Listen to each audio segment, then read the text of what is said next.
So we paid for a private car and it cost us 2,000 RMB. wow. And now we take the ferry from the airport, it costs us 20 RMB. There was construction everywhere and we didn't leave our hotel. We were like, let's sit in our hotel. China plus one out of this. China plus one. Hi everyone, today we are joined by Daniel and Jon, who will share some insights on why they have chosen China as their primary sourcing destination. Maybe before we go into the interview, would you like to share a little bit about yourself? I'm Jon and I'm a mechanical engineer. So I design and sometimes manufacture, but mostly design all of our products in China. Yeah, I'm Daniel and I do the front of house stuff. So I do all our customer relations in our business and deal with a lot of our suppliers in China. Thank you. We have collected some questions that our customers and our audience is most interested in to know about the sourcing. So I'll ask you some questions and feel free to answer whatever you want to say about it. So the very first question, it's an old one, but it's related to the potential risk last year because China plus one has been a hot topic. So could you tell us the reason why you chose China as your preferred choice for the product development? What's China plus one out of this? China plus one. Yeah, so the China plus one has been a big one for our company because we do have our manufacturing done here and we sell to the USA. But still, above all, sourcing from China has been the only option for us. We have the incredible accessibility here to all our suppliers and all in the one location.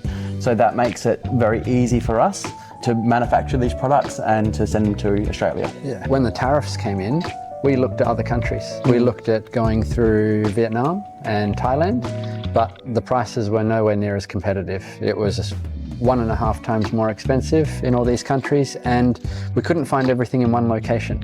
And we didn't want to have to travel through multiple countries. So everything in Shenzhen is perfect. Yeah.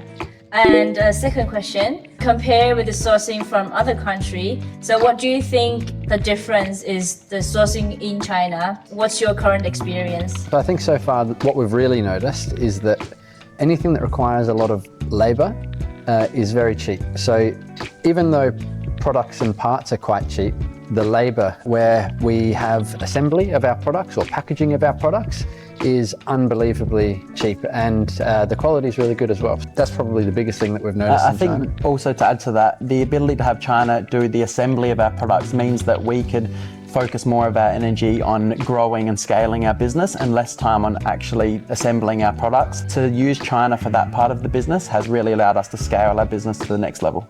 Okay. And in terms of production efficiency, so how does your supplier in China meet your requirement, or what's your future expectation? I think the lead time for us to get products made is incredibly fast in China. It's much faster than anything we tried to source in Australia. And that was also a big one for us because when we have a new product idea, it's about getting it quick to the market as well. So China allowed us to have samples very quickly, and then they were just able to post them straight to us in Australia, which took a matter of days via express post. And then we could, work out whether we wanted to do a mass production of our product. Unless it's Chinese New Year. Yes. That's actually my next question. So you're coming at a very special time now, close to the Chinese New Year holidays. You should check closely about the production and delivery, such as peak season. How does your supplier in China help you to catch up with the required time? Our suppliers over the last month have been reaching out to us saying, this is the date that we are going to close. We're going to be closed until this date for 2 or 3 weeks. Make sure you get your order in by this date, otherwise we can't complete it before Chinese New Year, which is really helpful. Gives us a plan. We can put it into our schedule. We can really just build up our stock levels before China goes on Chinese New Year. Yeah, no, I think last year we got a little bit caught out with it. And so this year we were quite prepared and made sure to maintain a close relationship with our suppliers, knowing exactly what dates they were leaving the warehouse and the factories so that we could have all our ducks in a row and make sure we had enough stock. Can you share some insights how Chinese manufacturers maintain quality control during the production? So I guess I've got a lot of history of auditing suppliers for their quality control. I did that a lot throughout Australia and Europe.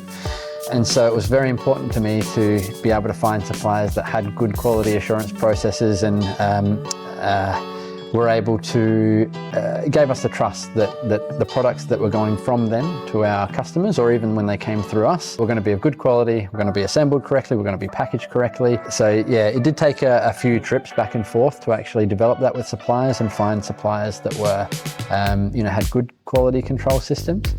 But I think that we're getting there with most of our suppliers now. Yeah, we're currently at a point right now where we have the trust to be able to sell directly to the customer from China. We have shipments that go directly from China to USA, which is a bit nerve-wracking for us because we don't get to see the products before they go to the customer, which we historically have always done. Yeah, we've always been quite restrictive. All products had to come to us. We would inspect them first and then go out, but that's quite expensive coming from China to Australia and then go to USA. Yeah. So now they go from China to USA, and we have to trust the quality control of our suppliers. Has it been working well? It is something we're just investigating and starting in the last few months, but everything so far has been going really well. So no concerns there. And look, we've built this close relationship now after a long time with these suppliers. We trust that they will maintain and uphold our business values. Yeah, and we've had suppliers that we have cancelled just because they couldn't bring the quality up to our requirements, and we just go to find new suppliers. Yeah. Okay, so you currently have multiple suppliers for the same product, or how does it work?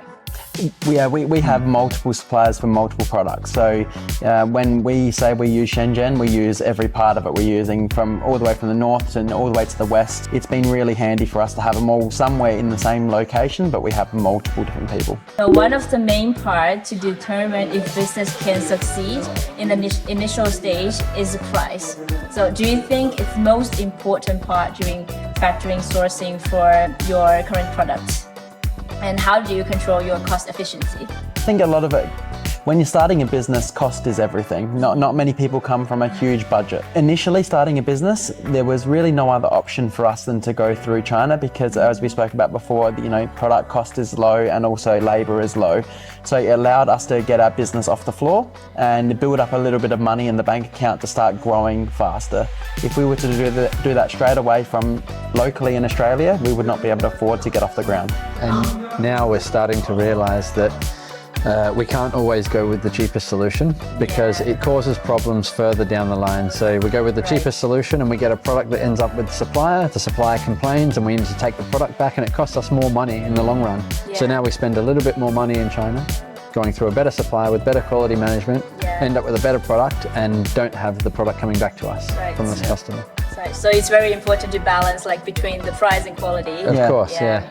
And we also need to ensure that we have enough margin in the product as well because there's so many additional costs now that we have the tariff as well that we actually absorb for the customer. We have to consider in our price structure. So if we had a product that was from Australia, we may not have had the margin to be able to still sell to USA. Right. Yep. But it's still, even though China has this tariff placed on it by USA, it is still more cost effective for us to source through China than it is to source through Thailand or Vietnam because the China's prices are just so much lower.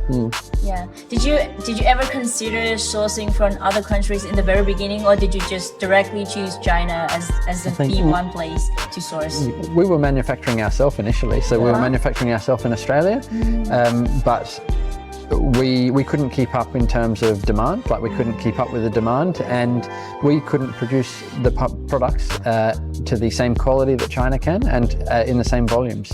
And so we had to go through China and I don't know, when we were first looking at somewhere outside of Australia to go, because we would never look in Australia. Manufacturing in Australia is very expensive.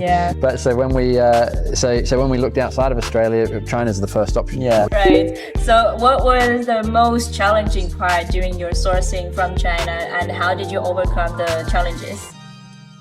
For me, because we have different sides of the business, and so from my side of the business, when I made a product or designed a product in Australia, then tried to find a manufacturer in China, there are thousands. There's thousands. So, when I needed an injection molding facility, there are 1,000 to choose from, all in this little location. All of them look as good as each other. And so I had no idea whether I should be going to them or who to believe based on their quality. So that was difficult, and that was our first trip here. Our first trip, we visited 7 different injection molding companies and 7 different packaging companies, and just to try to select one out of each. Yeah. So it was quite expensive for us to come out here and actually do that, and it took a lot of time. That was the most difficult part for me. No, I have to agree. It's really handy when we find that English-speaking company. They'll tend to go to the top of our preferences, even if it does cost us a little bit more. It means we can communicate to them exactly what we need. Some of our suppliers, I have to go to my next door neighbor who's Chinese, and she calls them for me. Well, like, you are lucky to have someone who can help you. Yeah, but I think that's very interesting one, because I do have a lot of our audience asking that, because they face exactly the same problem. So first they usually start looking through for Alibaba, and then there's so many to choose from. So how did you take your very first step, to coming here to China and to look through the suppliers here? We design all of the products ourselves, and we just send the designs here and have them manufactured. That was too difficult for us to do without coming here. We wanted to be able to actually watch it come out of the machine. Yes. Watch what bench they're sitting at when they put everything together. It's very critical. Yeah. Did you have anyone to help you coming here in the very first time, or did you just do everything on your own? No, it was completely on our own. The first time we came here, it was a struggle. It's not just the meeting the supplier, it's working out how to use the subways. We didn't have that. We didn't have anyone to help us through that. No one speaking Chinese, and that could translate our English to Chinese. So that was a big barrier for us in the first place. But now it's our 4th trip here in the year. We're getting better and better. We're pretty much local. You're so much. You took the subway for the first time. We did. We took the subway. Yeah. And the accommodation, our first time here, we had no idea where to stay. So we just stayed near our supplier, thinking, oh, that's okay, near the supplier. It's in the middle of nowhere. It's in the middle of nowhere. It's usually very far away from No, seriously. It was a construction site. There was construction everywhere, and we didn't leave our hotel. We were like, let's sit in our hotel. So it was interesting. Interesting first time trip, huh? Oh, yeah. We learnt so much, and now we stay in this area that's quite familiar to us, that we know exactly where to go, how to go, and where the good food is and where to avoid. So we're like comfortable. A local. Just like a local. We're And our comfortable first now. time here, because we fly into Hong Kong, and we need to come across to Shenzhen, and so our first time we didn't know how to get across, so we paid for a private car, and it cost us 2,000 RMB. Oh, wow. 2,000, and now we I think we got scammed. we got scammed. And now we take the ferry from the airport. It costs us 20 RMB. And our luggage arrives at our hotel. Like it's amazing. Was it a luxurious car or just a regular car? I think it was just a regular car. It was a regular car, but Okay. we didn't do that right. It's a lesson to learn. There's a lot of lessons, and a lot of I can reflect back on it, and a lot of times that we wasted money in things just because we didn't know how to do it properly.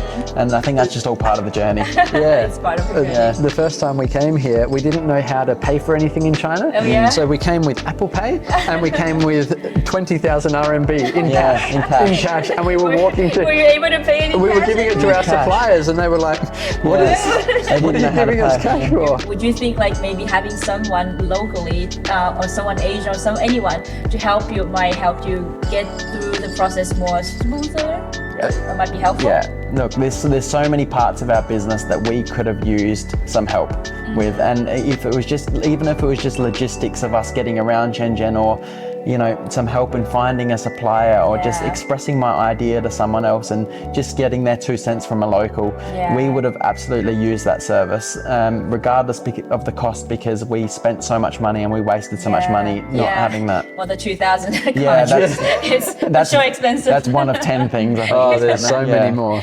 So many more. But for me, it is just like even things like just having a conversation on WeChat. At first we were on WhatsApp, and even though a lot of the suppliers are on WhatsApp and that sort of thing, it's like everyone's more at home on WeChat, and it's just, and then you get Alipay and everything. It's like, and then AMAP when you come here rather than Google Maps. It's everything is so much more simple once you've come here 4 times. But it would be a lot easier if someone was just available to talk to begin with. It's a lot of stuff. Like China is moving super fast, and there's so many different stuff. So we talked about the China Plus One before, and the supply chain from Australia to China. So how do you think China maintains its position as a preferred sourcing hub for the international buyers? It's efficiency. The Chinese are incredible workers. They For a start, I don't think they ever stop working. Except the China New Year. Except for Chinese New Year, yeah. There's always that clause. The Dragon Festival. Yeah, no, there's, like, I can message my suppliers at some crazy hours and they just get back to me when I'm not even expecting it. And if we ask for things to be done in a certain time frame, they do whatever they can. And they're so hospitable to us here. When we visit our suppliers, they try to help us as much as they can. It's got there's a really big advantage because China's workday is quite a bit later than Australia's workday, and so you can, in Australia, you can have a day job, finish your day job at 5 p.m. and then get onto your China business at the end of the day, because you can still talk to your suppliers for another 4 or 5 hours. Yeah, especially because we're a couple of hours ahead of our time zone. It can be midnight and or it'd be 11 p.m, which is often a time I'm talking to my suppliers, and they're still at work at 8:30 p.m. So that's really helpful for us. That also for people that may have day jobs. Especially now that we've found this region of China, it's much more like home, and we can focus on just our business stuff rather than, trying to fit into the Chinese culture is quite hard sometimes. Yeah, and we're past the point of just wanting the cheapest solution. We want somewhere that we can visit and be comfortable and get a good quality part. Right, it's very important, especially for your brand, I think, to maintain your quality and also your brand reputation to have like quality products. Looking ahead, do you see any aspects for improvement in Made in China?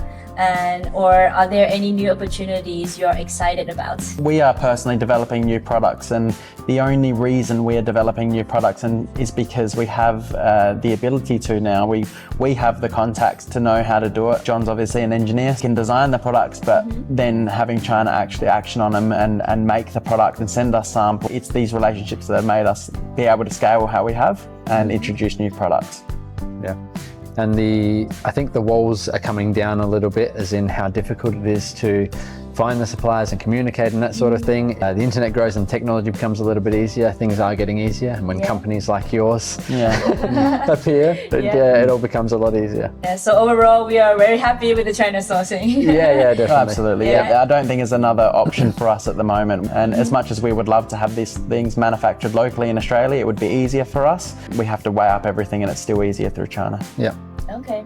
Thank you. That's actually all the questions. Maybe at the latest, do you want to share anything maybe to our audience, someone who's actually just getting started with their own brands and thinking to sourcing, maybe looking at China now, and then what's your advice for those people? Well, I think we often speak to people who always have this vision, I would love to create this business, or I have this product idea. It's really not that hard to get the ball rolling. If you can start your contacts in China, anything is possible. And I believe all you need to have is an idea, solve a problem in the market, and there's other people that have that issue. So involving China for us made that a reality. And now we have a fantastic business that is almost self-sufficient because of China. And I guess I would say, we could have probably avoided 6 months of just administrative work, of back and forth trying to work out how to find suppliers in China and work with China if we had a service to help us with that sort of thing. We didn't. We tried to do it all ourselves, and we got there in the end, but it just took a lot of time. Yeah. Okay. Well, thank you so much for coming and sharing very valuable insights with us today, Jon and Daniel. I guess all of our audience have definitely learned something from our conversation, and hopefully they can start their own brand building as soon as possible. Thank you. Thank you. No worries.